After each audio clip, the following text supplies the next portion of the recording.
दोस्तों नमस्कार। दोस्तों मैं विमल शाही आप सभी लोगों का अपने चैनल में स्वागत करता हूं और उम्मीद करता हूं कि आप लोग सब लोग स्वस्थ होंगे एवं मस्त होंगे। सभी राष्ट्रवादियों और सनातनियों से ये निवेदन रहेगा कि आप लोग मेरे चैनल को सब्सक्राइब कर लीजिए और वीडियो को लाइक एवं शेयर भी कीजिए। दोस्तों आज हम लोग फिर बात करने वाले हैं सुप्रीम कोर्ट के बारे में। जी हाँ दोस्तों, जब कभी भी हम सुप्रीम कोर्ट के बारे में थोड़ा अच्छा सोचने लगते हैं या सुप्रीम कोर्ट के बारे में मेरी राय बदलने लगती है तो सुप्रीम कोर्ट कुछ ऐसा कांड कर देता है कि मेरी फिर से राय सुप्रीम कोर्ट के बारे में बदल जाती है। और आज फिर सुप्रीम कोर्ट के बारे में मेरी ऐसी ही कुछ राय बन गई है। तो दोस्तों मामला क्या है?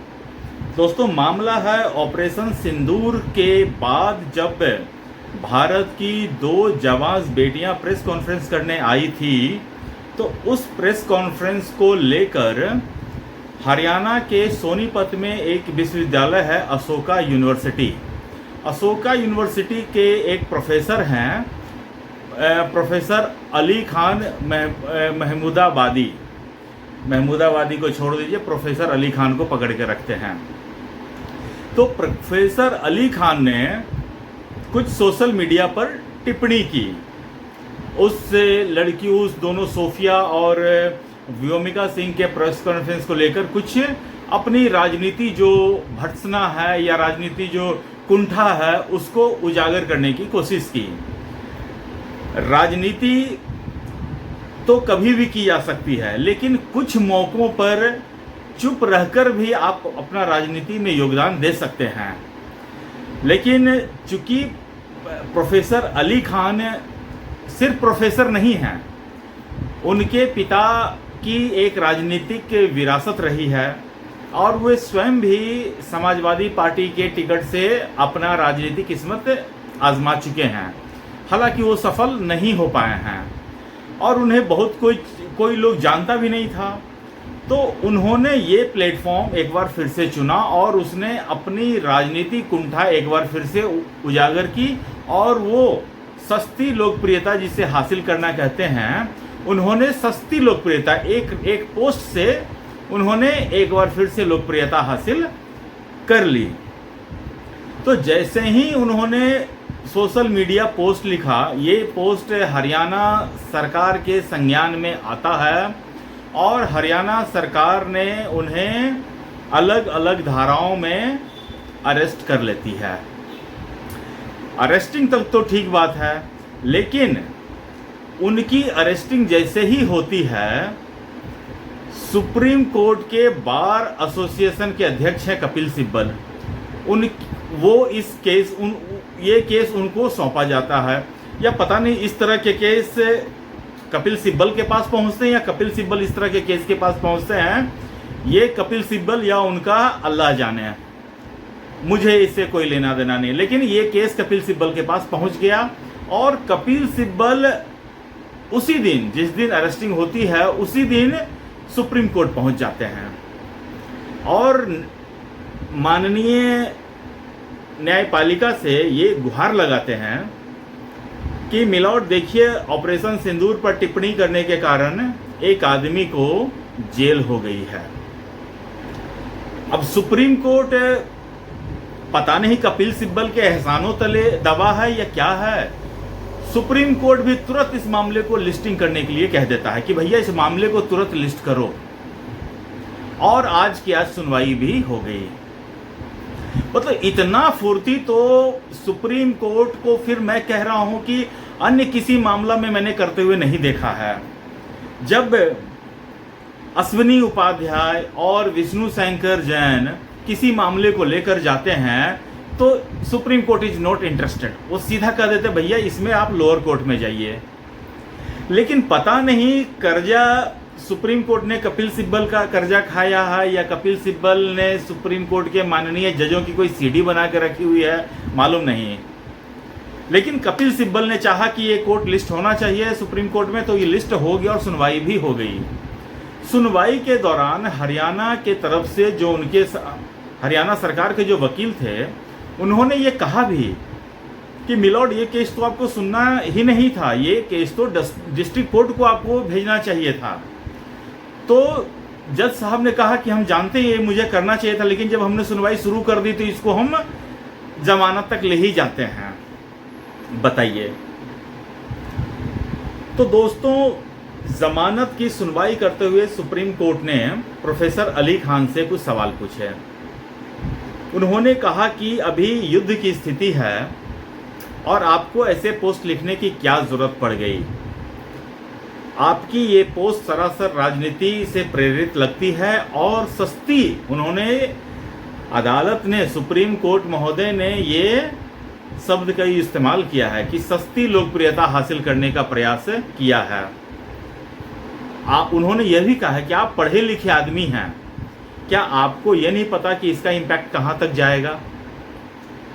तो विभिन्न सवाल सुप्रीम कोर्ट ने इनसे पूछा, डॉक्टर प्रोफेसर अली खान से पूछा। इसके साथ ही कुछ सवाल उन्होंने हरियाणा सरकार से ही पूछे। हरियाणा सरकार से पूछा कि आपको इनका पोस्ट आपत्तिजनक क्यों लगा, और उन्होंने लगा कि आपको गिरफ्तारी करने की इतनी जल्दीबाजी क्यों थी।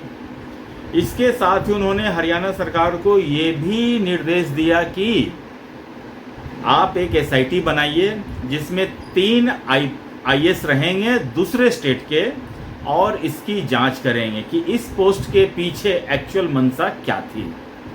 इसके साथ ही सुप्रीम कोर्ट ने यह भी कहा कि माननीय, आप जो प्रोफेसर साहब हैं अली खान, उनको अपना पासपोर्ट जमा कराने के लिए कहा है।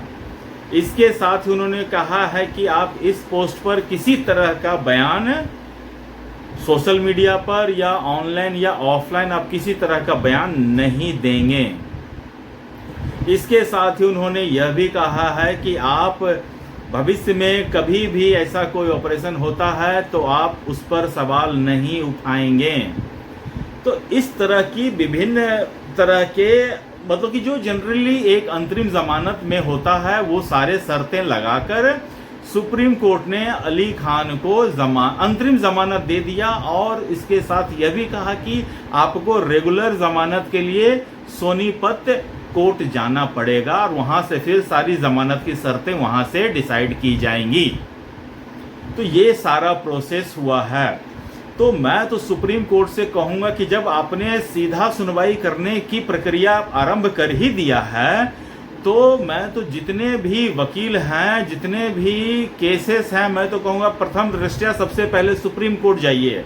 उसके बाद सुप्रीम कोर्ट सबको बोलेगा कि अब आप लोअर कोर्ट जाइए। सुप्रीम कोर्ट सबसे पहले सबको जमानत दे दे, उसके बाद वहां जाए।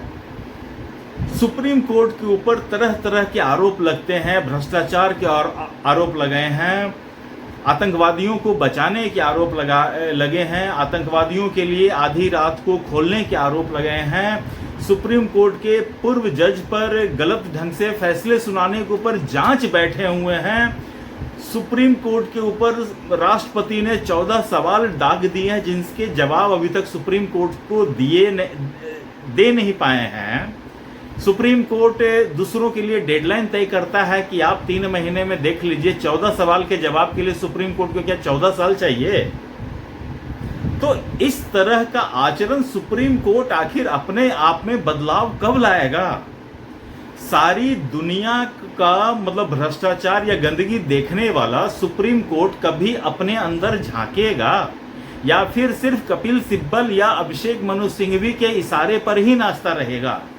दोस्तों, पिछले 10 साल में कपिल सिब्बल और अभिषेक मनु सिंघवी जैसा बिजिएस्ट पर्सन तो शायद इस देश के प्रधानमंत्री भी नहीं रहे होंगे। जितना बिजी ये दोनों आदमी विपक्ष के जितने भी मामले को सुनने में इन लोगों ने अपना समय गवाया है और उसके बदले धन अर्जित किया है, इतना तो धन किसी ने भी नहीं कमाया होगा। एक कायदे से जांच तो इन दोनों के खिलाफ भी बैठ जाना चाहिए। लेकिन सवाल फिर वही का वही आ जाता है कि जब कोई भी प्रोसेस है तो पहले lower court, high court, supreme court, ये प्रोसेस है। तो सुप्रीम कोर्ट कुछ जो माननीय बड़े वकील हैं उनके कहने पर प्रोसेस कैसे तोड़ देता है? सुप्रीम कोर्ट को अपने गिरेबान में कब झांकेंगे या फिर पूरे वो जुडिशियल सिस्टम को खत्म करके ही मानेंगे? आखिर सुप्रीम कोर्ट की मंशा क्या है। मैं सुप्रीम कोर्ट के अब चरित्र पर सवाल उठा रहा हूं। दोस्तों, मुझे आज के लिए इतना ही कहना था। आप लोग अपनी राय दीजिए कि क्या सुप्रीम कोर्ट प्रोसेस को तोड़कर जो सुनवाई कर रहा है क्या वो सही है। आप अपना कमेंट दीजिए। और तब तक के लिए आप लोग अपना ख्याल रखिए, स्वस्थ रहिए, मस्त रहिए। तब तक के लिए नमस्कार, बाय।